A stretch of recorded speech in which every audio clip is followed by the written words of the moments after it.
So, good afternoon, as I was saying. Thanks for having invited me to this panel and giving me the opportunity to explain what we have done and why we've done it with respect to public procurement. Now, before maybe I start looking at the different aspects of the proposals, I don't really know about what I'm going to tell you, but I believe it's still important to remind people why we've done it. So the first message is why have we proposed this reform of the public procurement directives? Because some people were arguing, the old directive was still there, and that's just being transposed by the member states, so why do you need to come up with a new proposal? And the first message is clearly the one we consider is important. First, because of the crisis. Second, because the world has changed, and we need to take into account these changes in the proposal. Crisis. Let's be honest. All member states are looking for money. They need to find a way to replenish their budget. It's true for everybody, from Greece to Germany.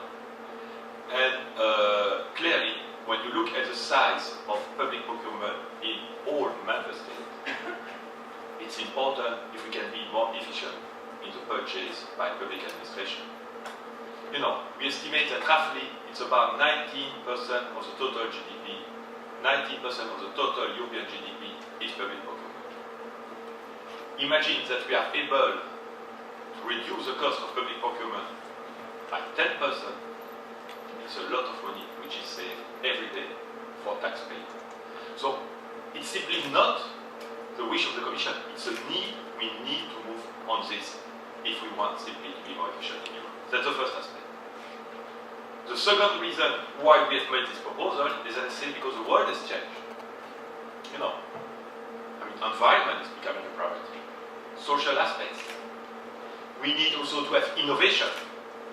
And again, when you look at the size of public procurement in Europe and the amounts of money which is involved, if we can use, at least we can develop mechanisms which makes public procurement a tool to help for having a better environment, to take more social dimension, and to have also to make sure that we have innovation in Europe, we should do it.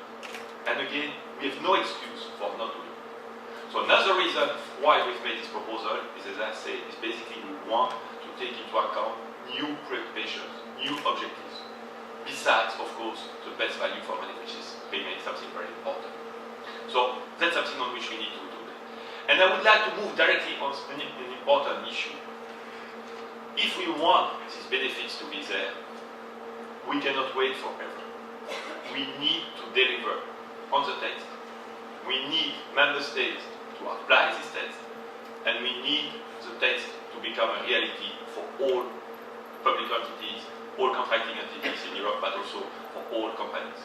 So we have no choice. We need to move fast on this file. Because again, I told you public procurement is an efficient tool to fight against the crisis, but of course, if we finally apply the new directive in 2016-17, I hope, you cannot be sure of course, but I hope that the crisis will be over by that time.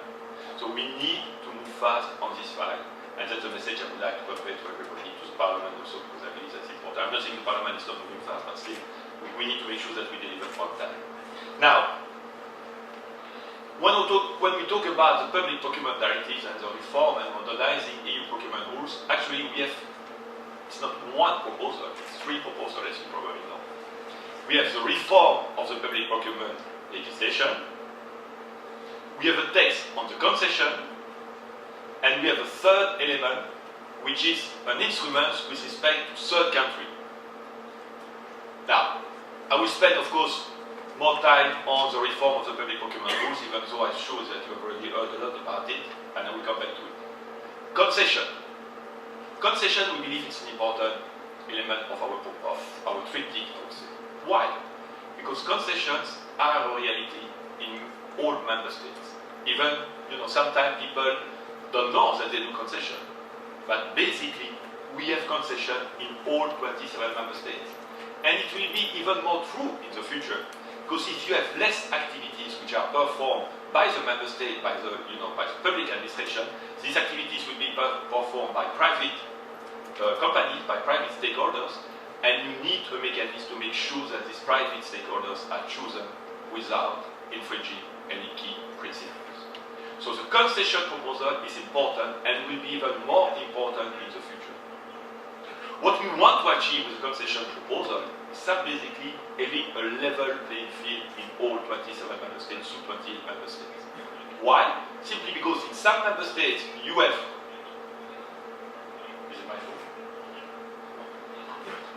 because in some member states you have already such a regime, but in other member states you don't have a similar regime, which creates, of course, distortion, which creates a problem for companies, which is a problem for member states themselves. So we want to have a level playing field with respect to concession. We have made a proposal on the table. I need to be very honest with you. The proposal which has been submitted has been considered to be too complex, too difficult to apply. And that's the situation in which we are for the moment. Now, it's true that the Parliament has been working on this proposal, and the Parliament probably will come up, has already come up, but of course we don't know what will be the final position of the... I was not hearing voices actually, there was...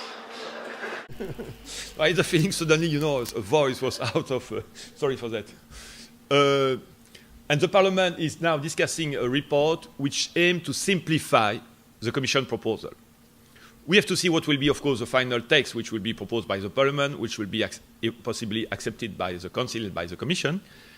We are not against simplification of our proposal, provided that some key principles are still there.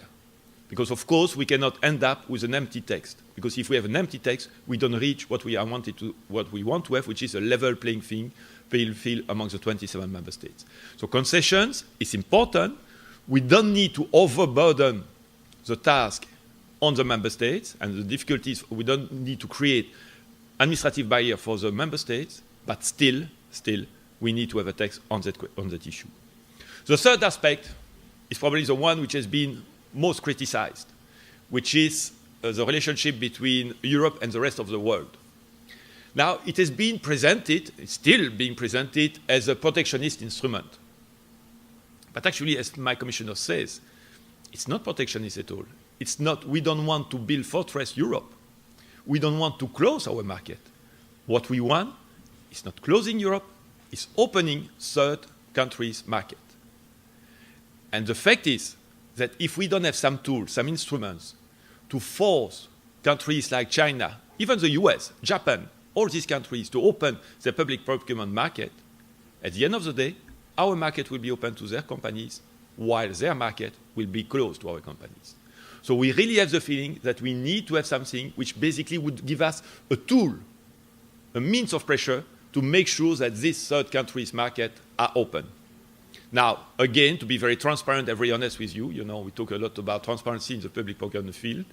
I would say that this proposal has not been very well received so far, especially by several member states. But you never know, We still have to hope that we'll achieve something, and we are still, and I'm paid to be optimistic, and I'm sure finally the light will go through all member states, and they will see why we need to have this proposal.